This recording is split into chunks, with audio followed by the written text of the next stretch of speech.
Euzu billahi mineşşeytanirracim. Bismillahirrahmanirrahim. Assalomu alaykum qo'lini o'rganuvchilar. Tajvid darslarimizda davom etamiz. Bugun darsimizni 25-qismi darsimizni boshlaymiz. Biz bugungi darsimizda qalqala harflarini o'rganamiz.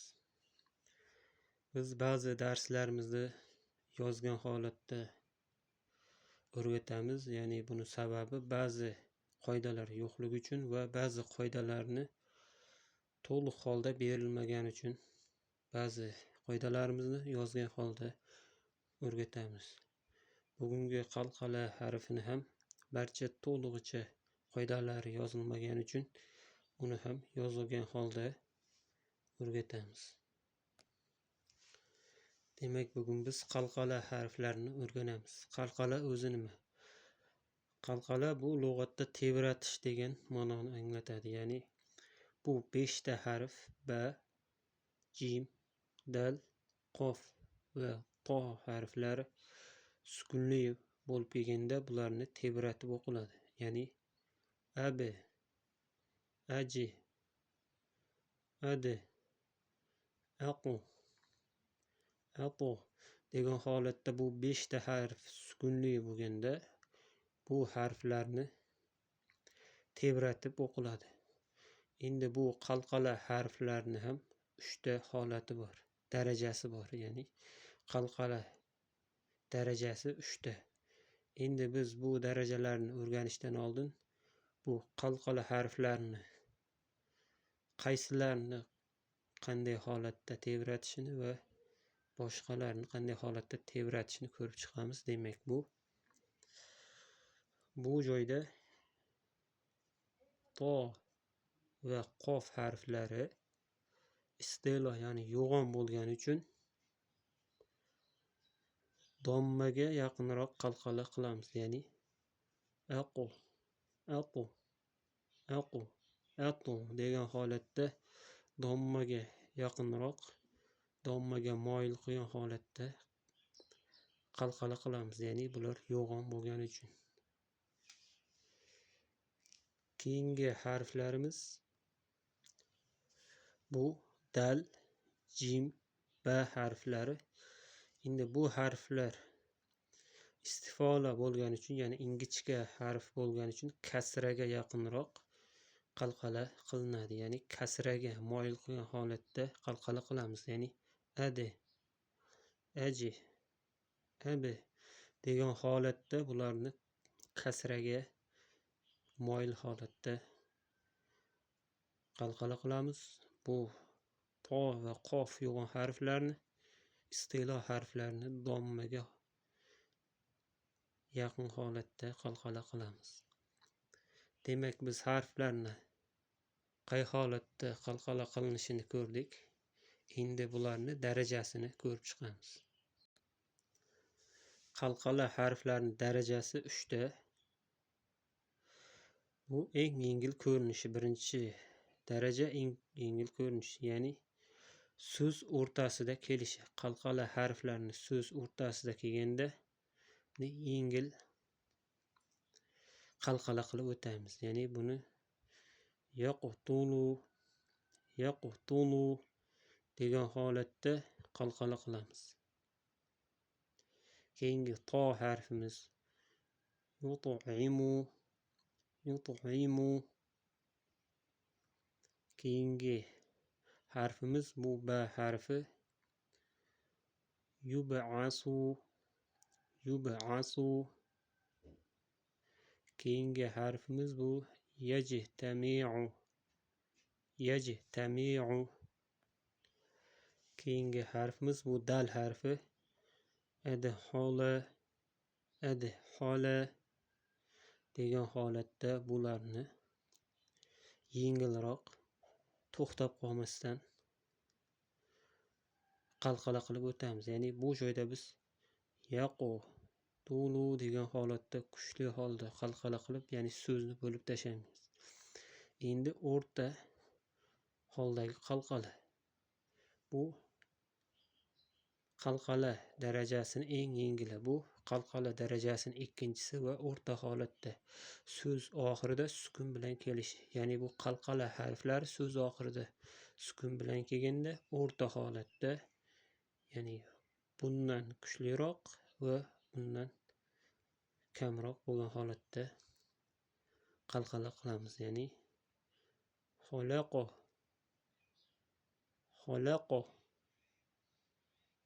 degan holatda qalqala qilamiz. Lekin bu joyda yaqotulu degan holatda juda kuchli darajada qalqala qilmaymiz. Keyingi harfimiz nato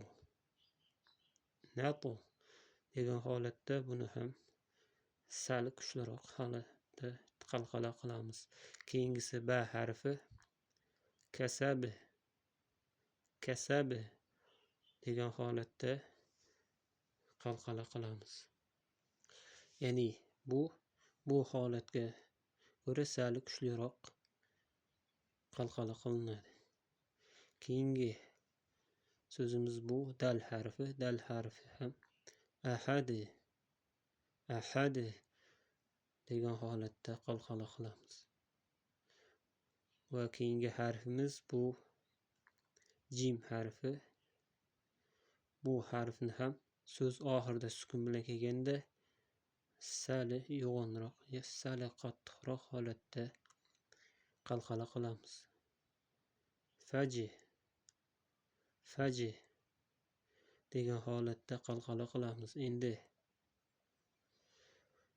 biz bu o'rtacha holati qalqalaning endi eng kuchli holatini o'tamiz. Ya'ni eng kuchli holatida bu so'zni oxirida tashdid bilan kelishi.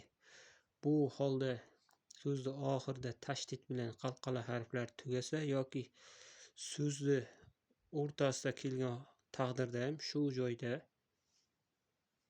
joyda biz vaqf bo'ladigan bo'lsak, shu joyda kuchliroq qalqalaning eng kuchlisi, ya'ni bu ikkita holatga nisbatan kuchliroq qalqala qilamiz.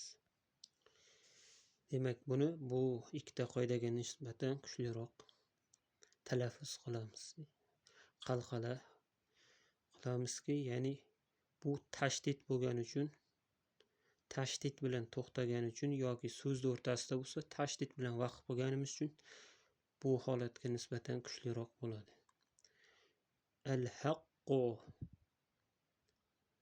Al-haqqo degan holatda buni qalqala qilamiz. Ya'ni buni al-haqqo degan holatda qilmaymiz.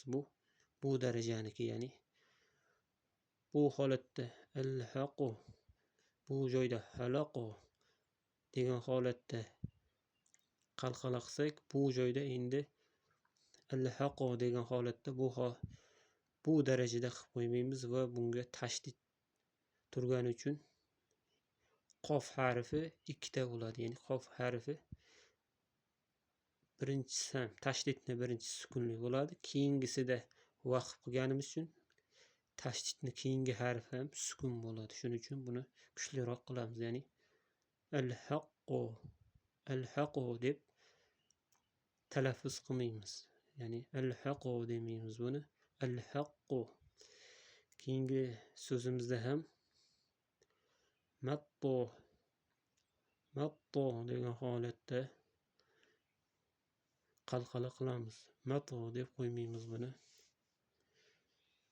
Bu holatga o'xshatib qo'ymaymiz. Keyingi ba harfimizniki 3-holati bu vatabbi degan holatda qalqala qilamiz.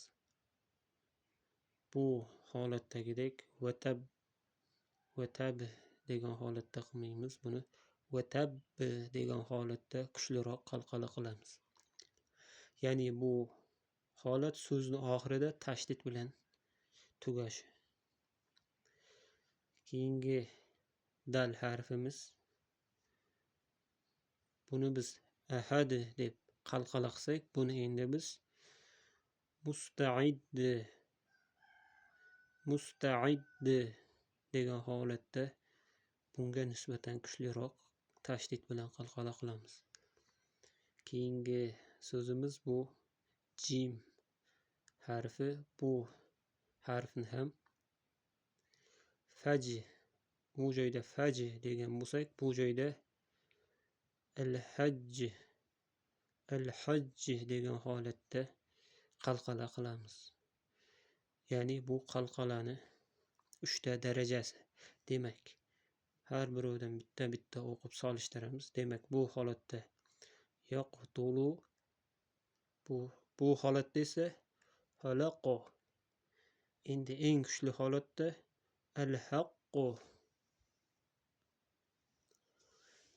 al-haqqu degan holatda qalqala qilamiz. Keyingi to harfimiz bu joyda yut'imu degan holatda yengilroq qilamiz. Bu joyda natu degan holatda qalqala qilamiz. Ya'ni buni kuchliroq qilib natu degan holatda bu holda qilib qo'yamiz. Ya'ni yut'imu natu mattu. Keyingi qalqala harfimiz bu ba harfi. Bu biz eng yengilida yub'asu degan holatda qilamiz. Keyingi o'rta holda kasabi degan holatda kuchliroq qilamiz. Endi eng kuchli holatda vatabbi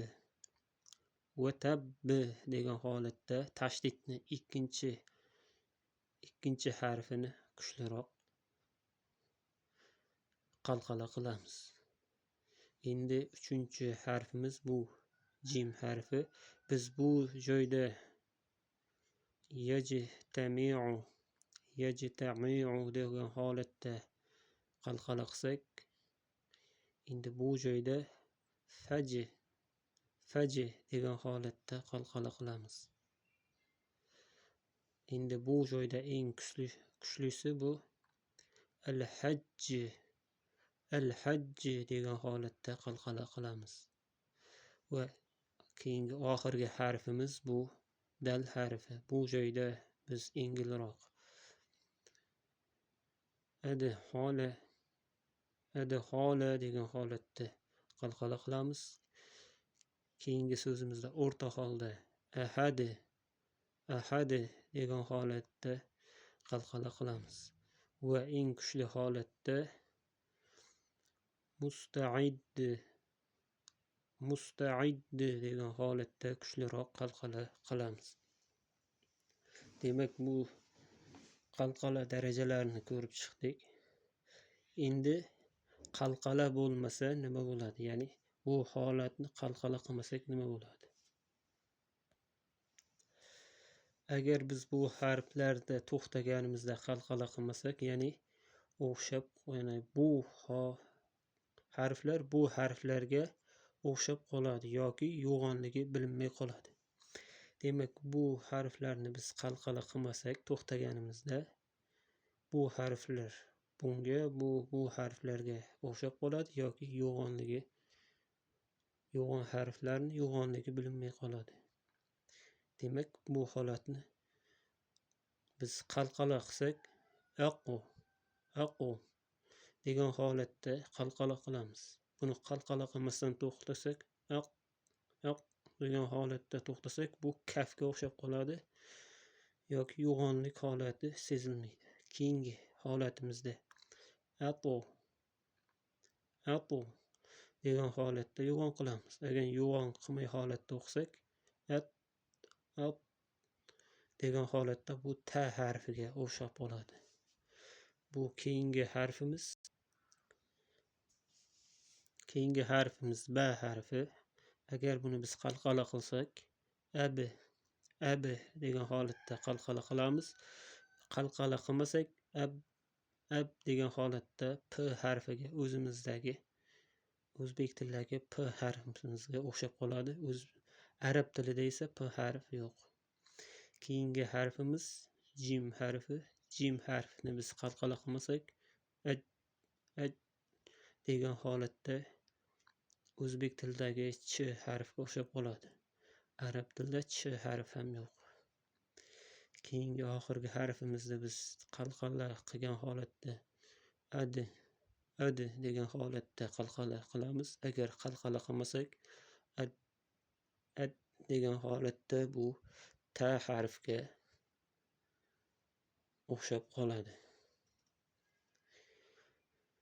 Ya'ni biz bugungi darsimizda qalqala harflarini va ularni darajalarini o'tdik va ularni qaysi harflar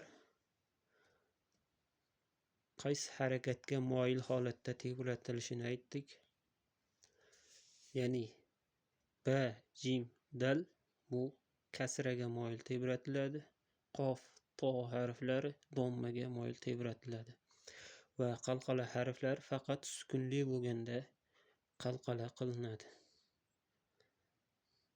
Demak, va oxirgi o'tganimiz bu qalqala harflari qalqala qilinmasa o'zini to'liq sifati yoki yo'g'onlik sifati chiqmay qoladi.